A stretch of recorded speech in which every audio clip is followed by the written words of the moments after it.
Let's stop pretending this trade came out of nowhere, because it didn't. Even Darius Garland himself admitted it during his introductory press conference with the Clippers that he knew this was coming. And also, did you even have any inclination that this was coming? Yeah, I knew about it. It wasn't a shock. How long ago? I knew about it. Yeah, it wasn't a shock though. It's the business of basketball.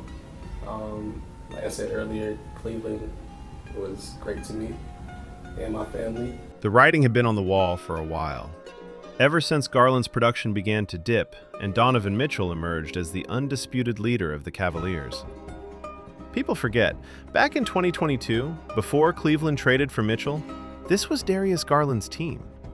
He was the homegrown lottery pick who developed into a star and became the first Cavalier to make the All-Star team since LeBron James in 2018. But once Donovan Mitchell arrived, the balance shifted. Slowly but surely, the offense began to run through Mitchell. He controlled the ball more, he dictated the pace, and quietly, Garland's role started to shrink. Garland handled the ball less. He was pushed to play off-ball more than ever before. And that's exactly where the decline began. His scoring dropped, his rhythm disappeared, and with fewer opportunities, his confidence started to waver. And this wasn't a surprise to everyone behind the scenes. Here's Darius Garland's agent, Rich Paul of Clutch Sports, talking about seeing the writing on the wall heading into this season, and for Darius to expect a trade. I sat Darius down, and I explained to him, I was like, this is going to be your last year on the Cavs. Very matter-of-factly, because I do things very black and white. I said, that's just the way it's going to be for a number of reasons that it take too long to get into, but that's just my foresight. And I also had the conversation with Kobe Altman, who runs the Cavs. And I said, Kobe, listen, this is what it's going to be. I understand it. The hopes is they go out and they play a great year and they try to contend and then anything short of a championship run, there has to be a change. Because there's redundancy on this. Due to this redundancy, the Cavaliers were forced to make a decision, one centered on giving Donovan Mitchell the best possible chance to lead them to a championship. After multiple seasons of coming up short and failing to get over the hump, the pressure started to build. Around the league, there were growing rumbles of Donovan's frustration and quiet whispers that he may not re-sign in Cleveland, with his contract set to expire next season and free agency looming. And when a franchise believes it could lose its best player, priorities change. After the trade, league-wide reports came out that Donovan Mitchell was the driving force behind it. Two league sources confirmed that he signed off on the deal and specifically wanted James Harden, who is 6'5", durable, and comfortable as a pass-first point guard.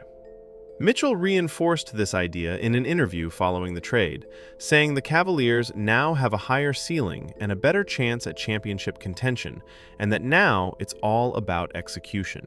Do you view this as you guys now have a better chance of winning a championship? I think this is an opportunity for us to go out there and, I think our ceiling is definitely, obviously, higher when you have a guy like James Harden. It's just when you look at it, it's like, all right, cool, we know what he brings. But also with that, there's an expectation. There's an understanding that this is what we got to do. And I think for us, and this is, like I said, this is nothing against a DG or a Dre or whatever. This is just part of it. Sometimes the front office makes moves, and for us now it's on us to execute, right? We weren't able to get it done for the past 3 years, and now our goal is to try to get it done now. And that's the biggest goal. And I think everybody in this locker room understands that. I think that's always the first thing. And I think for us, we got to go out there and put our best foot forward each night. It's not going to always be pretty, right? It's always going to be, when you make a move at the deadline, there's going to be bumps in the road. But for us, this is the time that we got to go out there and do it. What kind of emotional boost, psychological boost do you get when you add somebody who is your Hall of Famer like James? When you have a guy that, 25-8, 22-8, something like that. I think the biggest thing I'm excited for is what he's been able to do for Jay and Ev, right? Obviously for myself and him and what he's done for the team, but a guy that can get into the paint, manipulate the game, get the bigs involved, obviously score at the rate that he does, find guys. So now the question is simple. Did the Cavaliers make the right choice? Did they secure their future by committing fully to James Harden?